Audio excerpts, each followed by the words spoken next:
Looking to take your financial knowledge to the next level? You're in the right place. Welcome to Ask Ralph, offering accounting, technical, and financial advice. Whether you're looking to save taxes or improve your business, he's got you covered. Here's your host of Ask Ralph, Ralph Eastup Jr.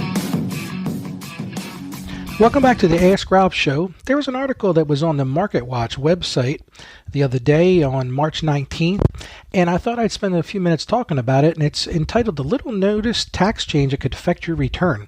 And this is something that a lot of people are not talking about, but as I meet with clients this year, I'm mentioning it to more and more of them so they understand what's going on.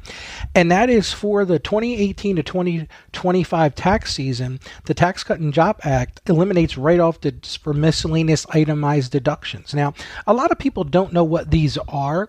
They find themselves on the Schedule A all the way down at the bottom, and they're based on a limitation or a floor of 2% of income. But I thought I'd take a few minutes and talk about some of the more common ones. And these are listed in this article. I'm just going to touch on a few of them. The first one, which directly affects my clients, is the tax-related expenses and tax preparation expenses.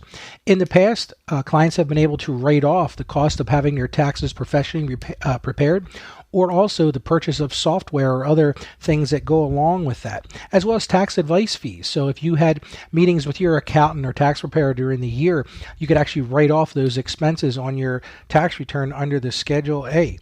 So that is completely gone now in the new tax code.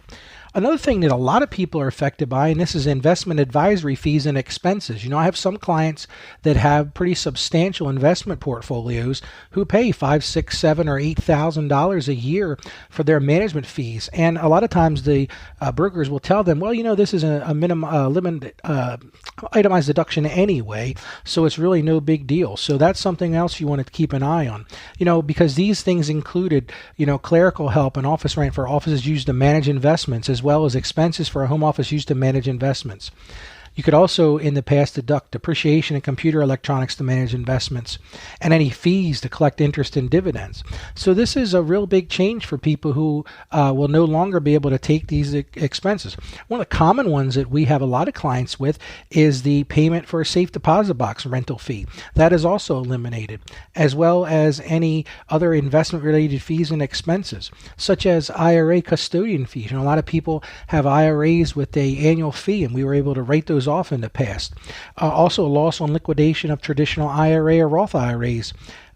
Bad debt losses and damages paid to former employees for breach of an employment contract. So that's a big one. Now, getting into another section, once we get past these type of, expenses related to investments and production of income, there's a whole section of unreimbursed business expenses. Now, what I'm talking about here is that if you work for someone, you work for a company, and they don't pay you back for all of your expenses that you sell out in the field. And I see this a lot of times with, salespeople or people who are doing a lot of moving around, moving from place to place with mileage, and it also includes some things like I'm going to talk about next, and that is education expenses related to your work as an employee, travel expenses related to your work. So if your employer is not reimbursing you for these things, no longer will you be able to take these and put them on your tax return and deduct them.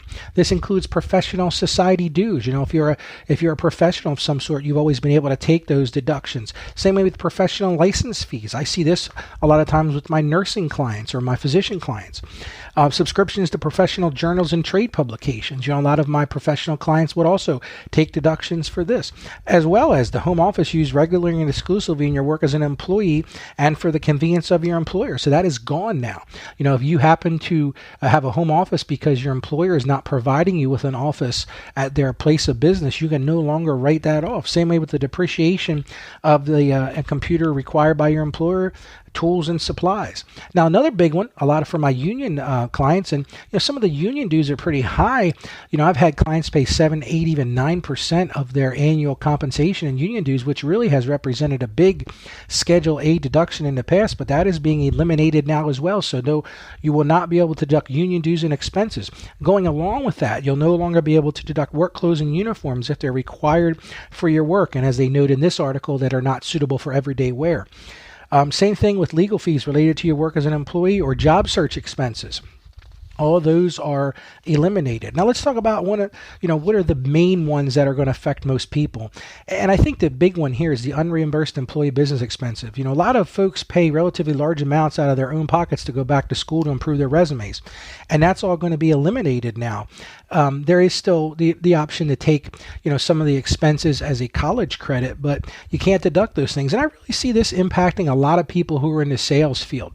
Salespeople who are out maybe entertaining clients or, traveling to different things to meet with clients. So that, there's going to be a pushback, since they're not going to be able to take these expenses, to push it back to the employer to try to get them to cover these things, because it's really going to be a significant hit. I see that happening, with people who are, direct sales people, with realtors and all those type of professions that, they really do use these 2% limited, itemized deductions.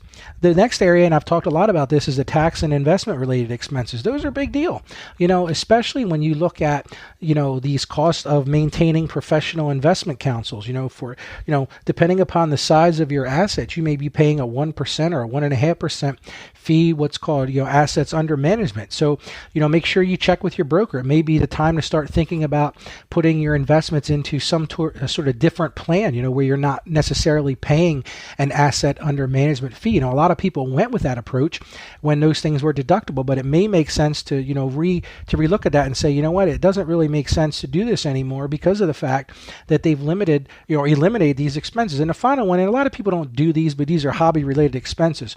Under prior law, you could treat hobby related expenses up to the amount of income from the hobby as a miscellaneous itemized deductions. These expenses were often big enough to clear the 2% deduction when combined with other miscellaneous. Now, under the new law, you still had to report 100% of your hobby income on your return, but you can no longer deduct any of your hobby-related costs. So that really stinks. So basically what they're saying here is, you can take a deduction for the income, but you're not going to be able to take a deduction for the expenses. Now, I believe you can probably push that off to the Schedule C and do it as a small business. Now, all of that said, there are a few things that you're still going to be able to deduct as miscellaneous expenses. These are the ones that were not subject to that 2% of income threshold. For example, these would include gambling losses. That's something that does impact some of my clients sometime. You can still deduct those up to the extent of gambling winnings, as well as amortizable bond premiums. And I'm not sure that affects a lot of people. But the bottom line is that you're really going to have to take a look at this new tax law and make some decisions about how best to structure your itemized deductions now. And the bigger picture is, for a married filing joint couple, they've doubled the standard deduction. So the question is, are you going to be able to itemize anyway now that they've, raised this to $24,000? And one of the caveats I'll make to that, as I've been meeting with clients this tax season, we've been addressing this, and it's really, the tax law is really not going to be a huge benefit for those people who are already at or close to that $24,000 in itemized deductions. It's great they're going to double it, but if you are already paying close to $24,000 in itemized deductions, you're going to have to look at that, and especially look at the limitation now on the state and local income taxes, and now with the elimination of 2%, it's a lot to take in. So I hope this was really helpful. You've been listening to Ask Ralph, brought to you by Saggio Accounting Plus. Please subscribe to and rate our podcast on Apple Podcasts or wherever you get your podcasts, and leave us a rating and review. Our podcast is produced by Carolyn Peters. Thank you for listening, and be sure to like us on Facebook and follow us on Twitter at Ask Ralph Media. You can also hear me each week on 1450 WILM and on 1410 WDOV in Delaware, and on the iHeartRadio app. Submit your questions or ideas for future shows by sending an email to AskRalph@AskRalph.com. The information contained in this episode of Ask Ralph is based on data available as of the date of its release. Saggio Accounting Plus and Ask Ralph Media Inc. is under no obligation to update this content if changes occur. Applying this information to your specific situation requires careful consideration of all facts and circumstances, and any information provided is not to be considered as financial, tax, or legal advice. Please consult your tax advisor or attorney before acting on any material covered.